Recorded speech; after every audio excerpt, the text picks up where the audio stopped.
Y nosotros continuamos con nuestro invitado de lujo, con César Hildebrand. César, el papel del Congreso durante todos estos años, oposición, tampoco es que haya habido gran cosa, ¿no es cierto? No. ¿Cuál es tu balance? Un anexo, en muchos sentidos, del Ejecutivo, gracias a las imposiciones también de la señora Nadine. O sea, ¿qué Congreso distinto hubiese sido sin la señora Solórzano? Ya coincidirás en que ha sido la peor de todas las del humanismo. Ah, pero de lejos, de lejos. Bien ganado. Ah, sí, es Miss Fracaso. Miss Fracaso. Podría concursar y te aseguro que barre con la venezolana.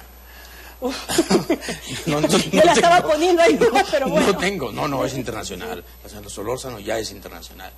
Y entonces, claro, un Congreso disminuido, pero ahora ya perdido, porque ahora pasa a una suerte de oposición secuestrada, ¿no? Porque el señor Iberico, con los votos del fujimorismo, el señor Iberico, que ha tenido que seguramente tener un electroshock para no recordar que él fue el que denunció la corrupción fujimorista con el famoso video, ¿no? En fin, junto a Olivera, desde luego. Pero, en fin, es menos malo eso que un Congreso absolutamente anuente, anexado al Ejecutivo. De los que ya están lanzándose, Iberico, Vitocho, bueno, Martín Belaúnde Moreira es más o menos un globo de ensayo, ¿no es cierto? ¿O alguien más del nacionalismo? Entre Vitocho e Iberico... No, Martín Belaúnde Moreira es candidato, no creo, ¿no? Bueno, se ha lanzado, ha dicho que él quiere ser el candidato. Se ha presentado como el candidato, pero inmediatamente le han dicho... Eso es Cementerio General 3. Esa es una nueva película. Sí, claro. Me estás tomando el pelo, Rosana. No, eso no puede ser. Ya, de acuerdo. Muy bien. Entonces, sí, claro, sorprende que esas cosas ocurran. Vitocho versus... Iberico. Y lo que dicen es, lo que ha hecho Vitocho al dividir a la oposición es simplemente están disparándose a los pies, lo que va a hacer que gane nuevamente el nacionalismo. No creo. El nacionalismo no va a ganar. No hay forma. No hay forma. Digamos, como dicen los futboleros, matemáticamente ya perdieron, ¿no? Excepto que Vitocho crezca mucho. El problema de Vitocho es un gran personaje, muy simpático, pero crea muchas resistencias, ¿no? Y también es cierto que aquella visita medio escondida al Palacio de Gobierno le quitó mucha confianza respecto de algunos de la oposición real, ¿no? Ahora, que el gobierno pierda la presidencia del Congreso me parece un buen síntoma. Es necesario, es saludable, pero tampoco garantiza la reposición del crédito del Congreso. O sea, no es que el Congreso vaya de nuevo a cobrar grandes bríos. El Congreso está manchado y no va a salir de eso hasta que se cambie. Y ahí viene el problema.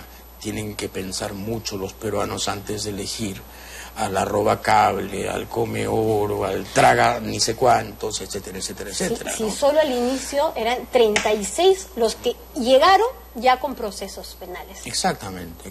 Y ahí tiene que ver el asunto del dinero, el asunto del narcotráfico metido, los lobbies de diversa índole que ponen a los candidatos y, digamos, esta propensión a la ingenuidad del electorado peruano y al masoquismo, ¿no? Tú decías con toda razón hace unos momentos que a la gente no le importaba mucho lo de la pareja presidencial, el matriarcado, la usurpación de funciones. La usurpación no les preocupó durante 3 años. Claro, pero eso dice mucho del estado en que estamos, ¿verdad? ¿Qué pasaría si Michelle Obama empezara a hacer funciones en la Casa Blanca? La cuadran inmediatamente. ¿Qué pasaría si la mujer del presidente Rajoy en España se metiera en medio de una ceremonia? En México se intentó hacer eso. Y los cuadraron inmediatamente. Ah, por supuesto, y los cuadraron con la denuncia de una residencia de 7 millones de dólares que cayó a la señora para siempre. Se metió en su alcoba, como dicen ellos, o sea, se puso a platicar. La señora se puso a platicar con su mayordomo y no volvió a meterse.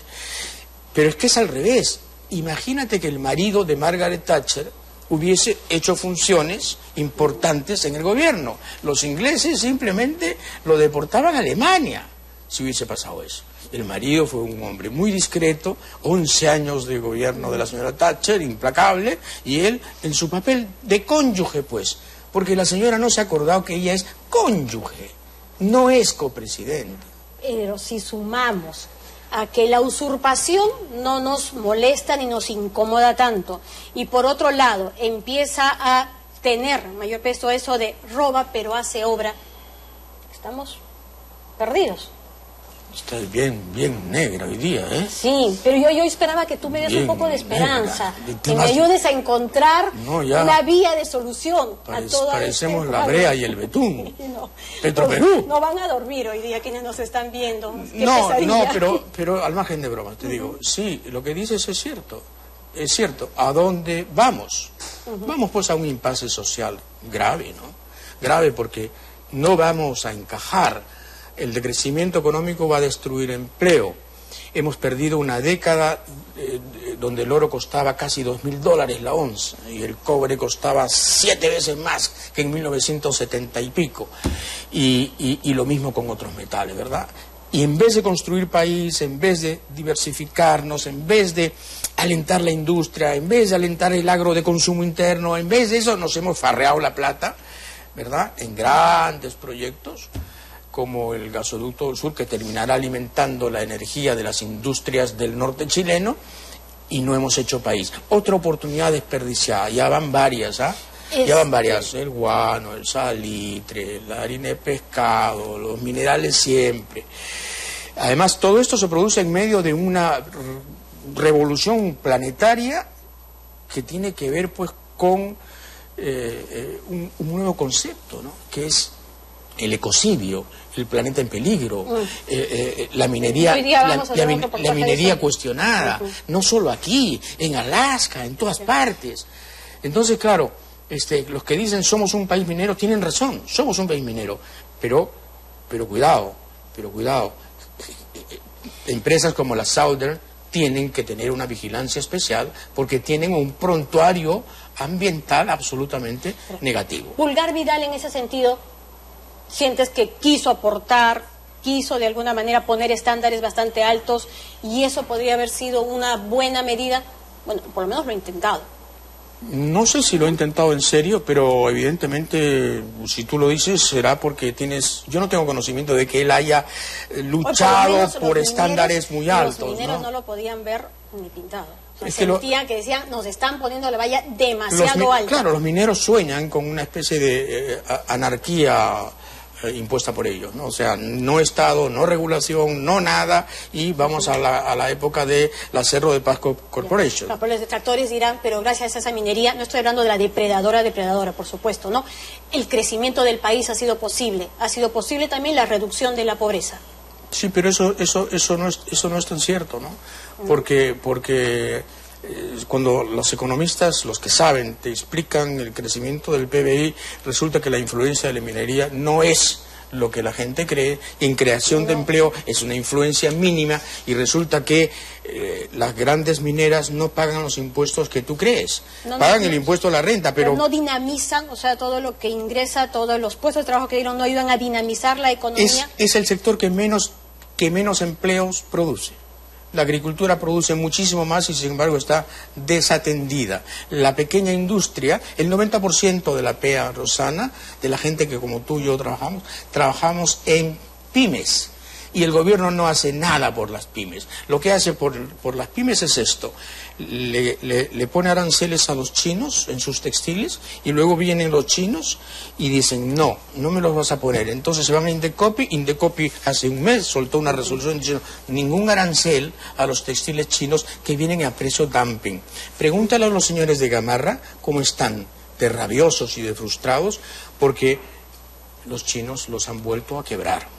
Y los van a seguir quebrando. O sea, no protegemos lo nuestro y resulta que Ecuador nos pone aranceles de 42% a nuestros productos, burlándose del Tratado del Pacto Andino, al final de cuentas, de la Comunidad Andina de Naciones. Y nosotros, ¿qué le ponemos a Ecuador? 0, ¿verdad? 0.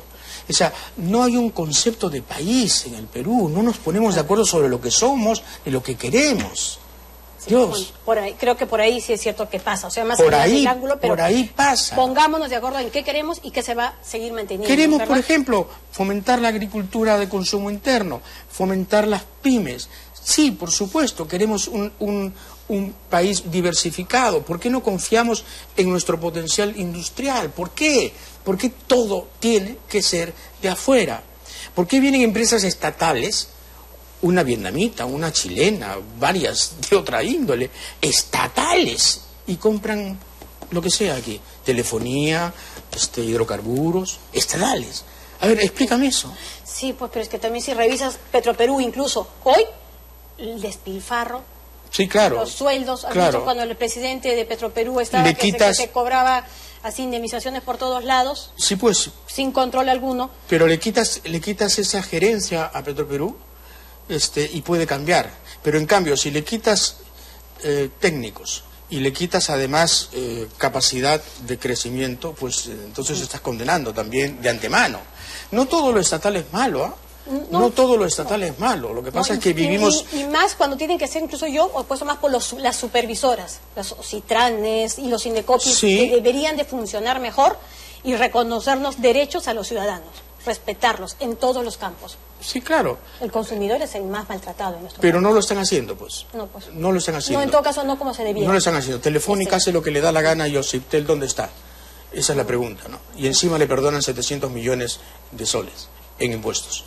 No quiero que se nos... Discúlpame que tenga que cortar brutamente en el tema, El ¿no? Estado es incompetente, es cierto, sí, pero ¿quién maneja el Estado? ¿Quién lo maneja? ¿No es el gobierno el que maneja? ¿No es el gobierno el que decide qué técnicos pone, qué técnicos saco? ¿No es el gobierno el que decide qué presupuesto da para la investigación? ¿No es el gobierno el que decide si el lote 8 va o no va? Funcionarios... Sí, claro, entonces, claro, le cuentas es eso. El ejemplo es Sedapal. A Sedapal le ponen tarifas absurdas, bajísimas, subsidiadas. Tú subsidias al cliente. Muy bien. Cuando Sedapal hace un hueco financiero por las tarifas, porque aquí tener una piscina en la planicie cuesta 90 centavos. 90 centavos. 4,80. Para no exagerar. Te cuesta 5 euros. A ver, ¿cuánto te cuesta en Europa el agua, no es cierto? Dios. Muy bien, entonces cuando Sedapal está medio quebrada, está asfixiada, está refregada, entonces ahí vienen las voces. Qué mala es Sedapal. Qué mala es Sedapal. Hay que privatizarla. No, bueno. Graña Montero, Pepe, como decía Alan, ¿no? Pepe. Alan. Entremos a Alan. Pepe. Para Pepe que vivo. Para que no se diga después que solo estamos con Adín Heredia. No, hay que mirarlos a toditos. Tenemos que aprovechar estos minutos. Alan García, todo su desempeño, Alan tiene que agradecerle mucho performance Mala. Estos años. Alan tiene que agradecerle mucho Mala porque el gobierno de Alan García, el segundo, ha sido notoriamente menos malo que este. Notoriamente. Hay que decirlo, pues, sí, esa es la verdad. El Perú creció, es cierto que hubo una convergencia de precios altos, pero hubo un manejo mucho más coherente. O sea, García no se hacía muchos cuentos, ¿no? No daba rodeos. Sabía lo que quería, etcétera.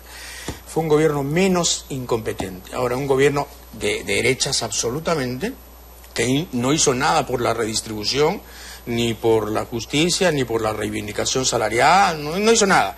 Pero lo que hizo, lo hizo con un cierto grado de aptitud y de bríos, cosa que no tiene que ¿no? Ahora, yo espero que Alan García tenga la inteligencia de no insistir en una tercera candidatura, porque lo que quiere es un récord histórico, ser el único presidente que fue elegido por tercera vez. Le puede ir mal, ¿no? No, y estar en el Bicentenario.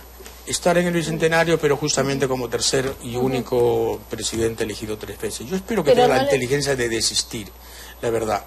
Porque, pero le ves igual posibilidades, o sea, sientes que una vez que salga a las plazas puede volver a convencer a un sector y tener la posibilidad de estar, si quiere, en la segunda vuelta. Imagínate, después de un primer gobierno como el que tuvo, que fue apocalíptico, pudo convencer a los electores para un segundo gobierno y le dieron la oportunidad. Seguramente que sí, ¿no? Pero García pues tiene un problema. García tiene una suerte de estigma que no va a poder quitarse. Yo lo siento, ¿no? Pero eso es cierto. O sea, nadie puede negar que García se hizo rico en el poder. Nadie. Ni tú, ni yo, ni Kukin, ni sus amigos, nadie. Ni siquiera Mauricio Mulder puede negar que García se hizo rico, pero muy rico en el poder, sin trabajo conocido. Y eso es un estigma. Ahora, tú me dirás, pero en el Perú no es un estigma. Y tienes toda la razón. En el Perú no es un estigma. Es verdad. Y no hay cadáveres políticos. Hasta podría ser casi una ventaja en la hoja de vida. Oh, volvemos a ponernos negros. Toledo, ¿él sí decía un cadáver? Toledo, sí, como acabas de decir que no hay cadáveres y luego Bueno, dices sí. que... Yo misma O me sea, contradigo. estás dándole a Toledo un estatus especial en la funeraria, Sí, embalsamado y todo. con todas las Sí, contradicciones que ha tenido. El regreso de la momia. Imagínate, Sí. para poner los pelos de punta. Sí, Toledo está afuera, está fuera de todo. O sea, simplemente el peso gravitatorio que tiene sobre su vida el asunto Ecoteva es lapidario, es una losa, simplemente. Y no hay cómo. Pero entonces yo te diría ahora lo que A tú ver. me dijiste.